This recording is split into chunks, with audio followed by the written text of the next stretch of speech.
Shalom, shalom, shalom. Yahweh Ba'ashem, Yahushai, Ba'ashem, Raka Kodash, Aman, Hallelujah, Kwam Yasha. Shalom, louange, gloire, honneur, pouvoir, bénédiction à l'éternel Yahweh, le Dieu de nos aïeux, le Dieu d'Abraham, d'Isaac et de Jacob, pour les siècles des siècles. Amen, Hallelujah. Shalom, persuadé que tout le monde se porte très bien. C'est nous les Israélites, c'est nous les Hébreux. C'est nous qui constituons les 12 tribus d'Israël éparpillées, dispersées dans les 4 coins de ce monde, à cause de nos péchés, à cause de nos iniquités. Que personne ne vous trompe, que personne ne vous séduise. Réveillez-vous, réveillons-nous. Retournons vers l'Éternel avant qu'il ne soit trop tard. Aujourd'hui, je devais normalement enseigner sur le Torah. Mais l'Esprit Saint me pose depuis quelques jours, depuis quelques semaines, à enseigner sur les faits géopolitiques, parce que les faits géopolitiques jouent un rôle majeur dans les prophéties bibliques.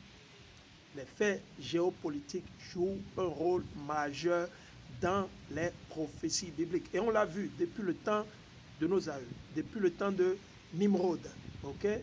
Depuis le temps de Nimrod, aller au roi égyptien, ou ceux-là que vous appelez encore Pharaon, les Assyriens, les anciens Babyloniens, les Grecs, ok? C'est important, ok? C'est important.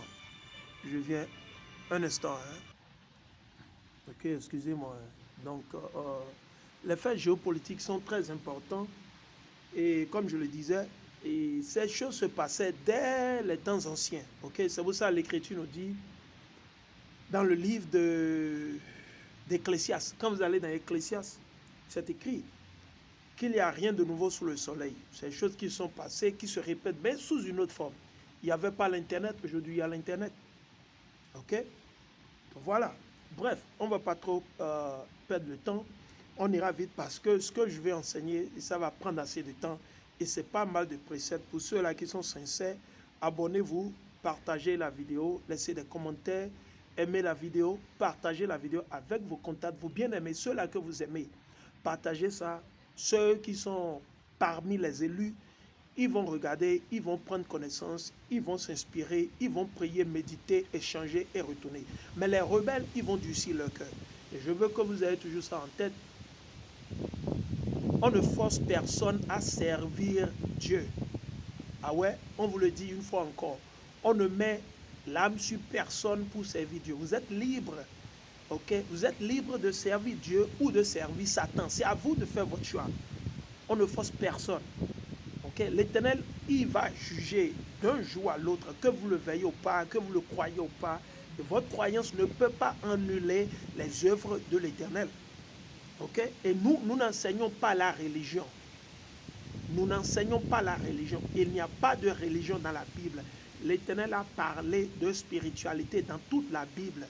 C'est pour ça que la Sainte Écriture dit dans toute la Bible et dans les lettres et les épîtres de Paul que quoi? Que notre guerre, elle n'est pas physique, mais spirituelle. Nous sommes un peuple spirituel, mais beaucoup ne comprennent pas, vous parlez de religion. Il va falloir que vous allez chercher l'étymologie du mot religion. Religio, qui est un mot originellement italien, qui a été traduit, transformé après, qui a été créé, inventé vers les années 1600, 1500, 1600. Vers les années 1600, 1500. Donc, on veut que vous le sachiez, que vous le compreniez. Il ne faut pas juste suivre pour suivre. Il faut faire des études, il faut comprendre tout ce que vous suivez ou tout ce que vous faites. Okay? Chaque mot a des définitions. Un mot peut avoir plus de 2 ou 3 définitions. Donc le mot religieux ou religion vient du mot latin religio, qui veut dire contrôler la masse, contrôler la masse, contrôler la masse, contrôler le monde entier. Donc, comprenez. Voilà, bref. Donc du coup, nous allons parler. Il y a eu les élections sataniques au Cameroun. Il y aura aujourd'hui, selon ce que nous savons, il y a les élections sataniques où en Côte d'Ivoire. Et d'ici quelques mois, il y aura les élections sataniques où au Bénin. Et vous avez de ces leaders, on va discuter, nous allons parler. Je l'ai déjà dit dans plusieurs de mes vidéos, beaucoup d'entre vous, vous ne comprenez pas. Les politiciens représentent Satan, quel que soit le bord, quel que soit le pays. Les politiciens représentent Satan. Ce sont eux qui disent qu'ils sont vos leaders. C'est eux qui décident pour vous. C'est eux qui réfléchissent pour vous parce que la vaste majorité, le peuple, la population, le monde entier ne réfléchit plus. Les hommes ne réfléchissent plus. Et ceux qui vont à l'école pour être endoctrinés, pour être gens... c'est des gens qui suivent. Ils suivent le suivisme. C'est des gens qui sont lobotomisés, qui suivent les satrapes. Vous avez à la tête de vos pays, de vos gouvernements, rien que des satrapes, des batraciens, des grenouilles, des malfrats, des bandits. C'est tout ce que vous avez. Certes, ils sont en cravate et en costume, ils sont bien habillés. Ça vous les adorez.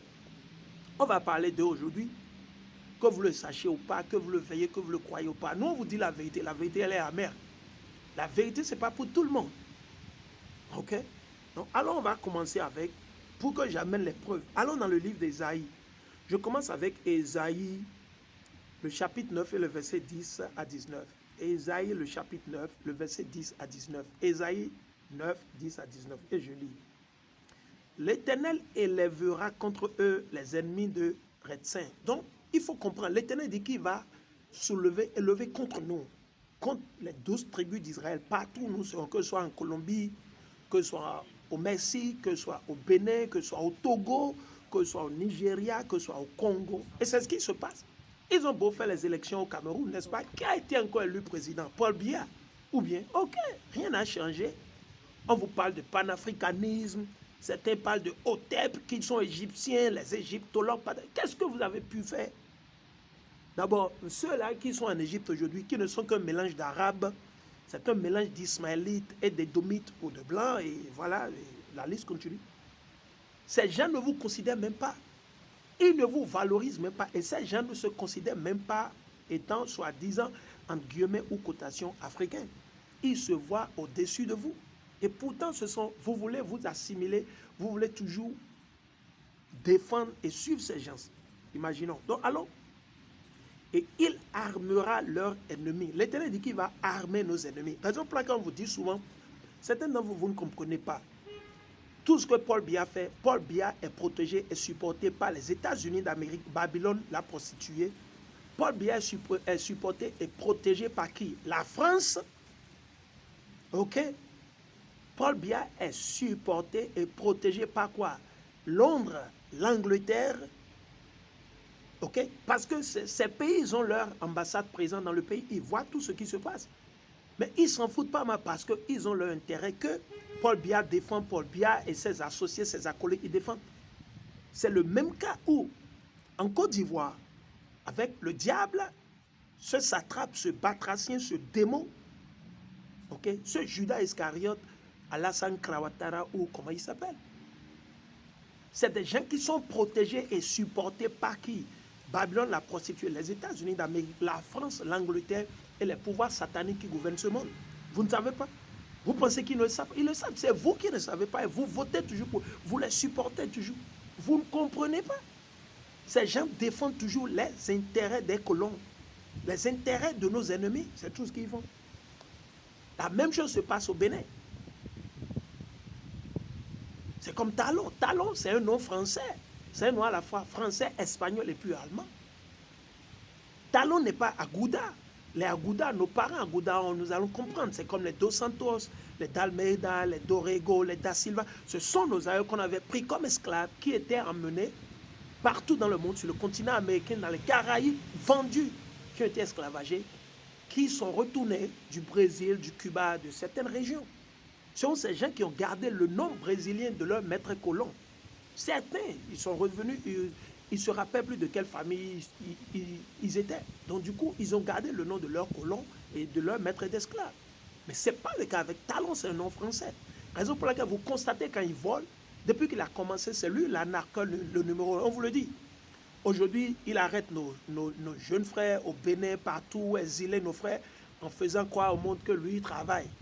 Or, c'est lui l'anarcheur, le numéro 1, qui a anarqué la Sonapra au temps de Kérékou. Et quand Kérékou a voulu l'arrêter, il a fui, il est rentré dans Malaria, il est parti chez ses parents.